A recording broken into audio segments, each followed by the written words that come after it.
Ready start. अध्यक्ष महोदय, मैं आपका कृतज्ञ हूँ कि आपने मुझे इस पर बोलने की आज्ञा दी।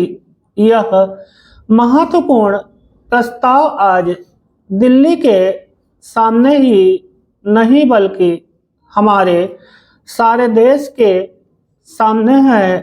पिछले 2-2.5 साल से बराबर हम इस पर विचार करते आ रहे हैं और यह सोच रहे हैं कि हमारे देश में जो असमानताएं हैं उनको किस प्रकार से दूर किया जाए।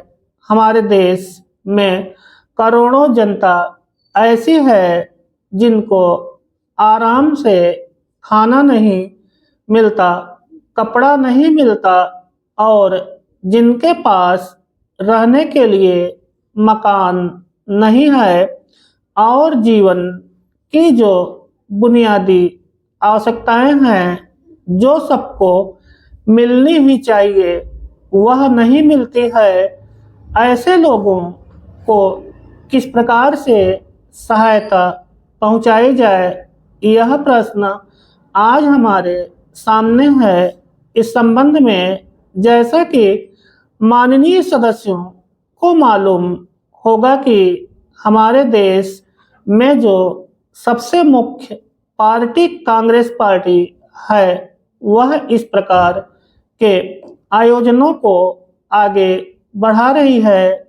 इससे बात पर कई महीनों से विचार हो रहा है। कई राज्यों में बिल की शक्ल में भी जो चीजें सामने आई हैं और सबने देश के हित को सामने रखते हुए इस मामले को अभी स्थगित रखा हुआ है। लेकिन सब लोग जानते हैं कि किसी भी देश में अगर सामाजिक न्याय की बुनियाद न डाली जाए तो उस देश की आज़ादी पूरी नहीं मानी जाती है। ऐसी स्थिति में हम इस देश में एक बहुत बड़ा काम करने जा रहे हैं।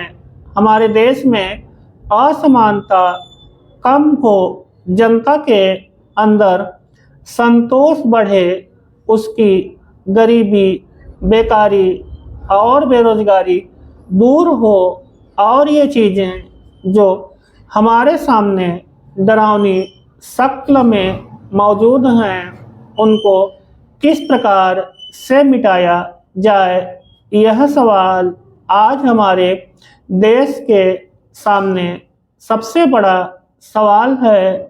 हमारे देश के नेताओं ने यह फैसला किया है कि सारे हिंदुस्तान में अचल संपत्ति के बारे में कोई कानून बनाया जाए जिससे देश के अंदर जो असमानता है वह दूर हो सके और उसको कम किया जा सके।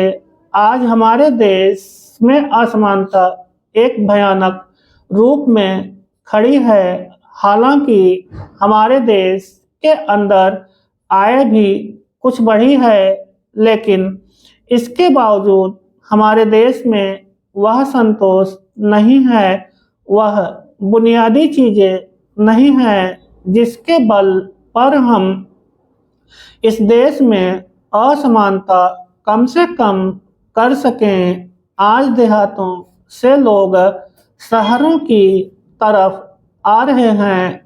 हमारे राष्ट्रपिता ने कहा था कि लोग देहातों में बसें, देहातों के जीवन को पवित्र करें, लेकिन स्वराज्य के 55 वर्ष बीत जाने के बाद भी देहातों की तरफ न जाकर शहरों की तरफ लोग आते जा रहे हैं। अगर देहातों में लोगों को सुख सुविधाएं मिलती जो आज शहरों में प्राप्त हैं तो लोग देहातों से शहरों की तरफ न दौड़ते बल्कि शहरों से देहातों की तरफ जाते। देहात के जीवन में दो प्रकार की चीजें थी, एक तो जमींदारी प्रथा थी और दूसरे वे लोग थे जो रुपए का लेन देन करते थे। जमींदारी प्रथा समाप्त हुई, इससे लोगों को कुछ राहत मिली। जहां तक रुपए के लेन देन का प्रश्न है, पहले 25% तक का ब्याज लिया जाता था, उसमें अब कुछ कमी अवश्य है, लेकिन कहीं कहीं तो अभी भी उतना ही ब्याज लिया जाता है जिससे कर्जा लेने वाला उनके चंगुल से नहीं निकल पाता।